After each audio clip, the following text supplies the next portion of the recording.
Alta Profit, assurance vie, retraite, immobilier, le meilleur de l'épargne en ligne depuis plus de 20 ans. Le Conseil en Plus présente Sud Radio, les incontournables de la gestion de patrimoine. Thomas Binet, Philippe David. Bonjour Thomas Binet, nous vous retrouvons tous les jeudis soirs avec votre consultante Stéphane Cohen, présidente d'Alta Profit, pour nous parler gestion de patrimoine. Et aujourd'hui, vous allez nous parler de l'assurance vie et du plan d'épargne retraite. Bah oui Philippe, parce qu'on ne présente plus l'assurance vie, placement préféré des Français depuis des décennies, et le PER, dernier né des dispositifs pour préparer sa retraite, créé par la loi Pacte de 2019. Souvent comparés, voire opposés, ils répondent sur le papier à des objectifs de placement assez différents. Mais qu'en est-il exactement ? Peut-être qu'avant d'identifier leurs différences, on pourrait s'intéresser à leurs points communs. Bonjour Stéphane. Bonjour Thomas. Alors, qu'est-ce qui rapproche l'assurance vie et le plan d'épargne retraite ? Alors, il y a une première chose qui les rapproche. Dans les deux cas, c'est les contrats d'assurance. Donc, c'est régi par le Code des assurances. Donc, ça répond à un cahier des charges du Code des assurances. Et ils sont souscrits auprès d'une compagnie d'assurance.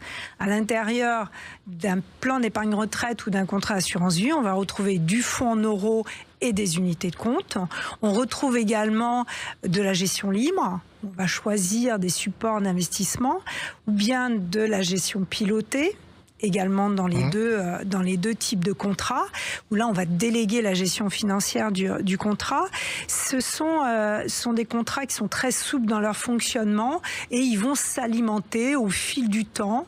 Le plan d'épargne retraite a une épargne longue, l'assurance vie peut avoir une épargne longue, mais peut être aussi plus court. Et du coup, ça s'adresse à qui ?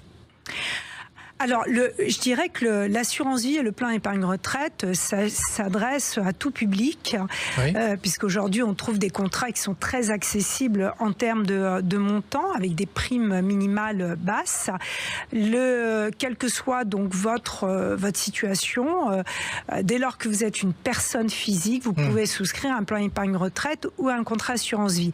Il y a juste une chose sur le plan épargne retraite, depuis le 1er janvier 2024, il n'est plus accessible aux enfants mineurs.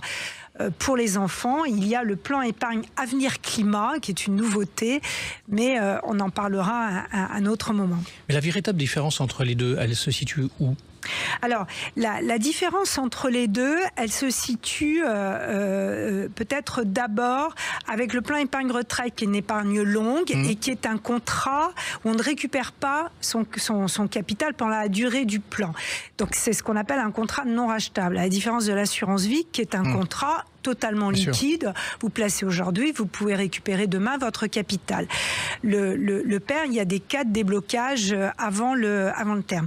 Ensuite, la vraie différence se situe aussi au niveau de la fiscalité. Les cotisations d'un PER sont déductibles du revenu imposable. En assurance vie, c'est absolument pas déductible. Vous n'avez pas de déductibilité au niveau de l'assurance vie quand vous placez une somme. Alors du coup, est-ce que c'est ce que choisissent les épargnants qui veulent se préparer une retraite complémentaire, quand on sait quand même que leur revenu actif est plus élevé que la pension de retraite, forcément ? Absolument, et la majorité des souscripteurs de PER choisissent la déductibilité fiscale à l'entrée. Est-ce qu'il y a d'autres différences sur la transmission ? Oui, il y a des différences au niveau de la transmission. Les deux, régis par le Code des assurances, sont des outils de transmission du patrimoine. Mais ma préférence ira à l'assurance vie, qui est vraiment l'outil fait pour ça et qui présente un avantage successoral un peu plus important que le PER, notamment lorsque le décès arrive après les 70 ans. L'assurance vie fera la différence en les primes versées avant 70 ans et après 70 ans, sans rentrer dans les détails, mais en tout cas, il y a un avantage supérieur à l'assurance vie. Le PER considère les primes et les abattements de la même façon. Et pour conclure, est-ce qu'il y en a des deux qui gagnent le match ?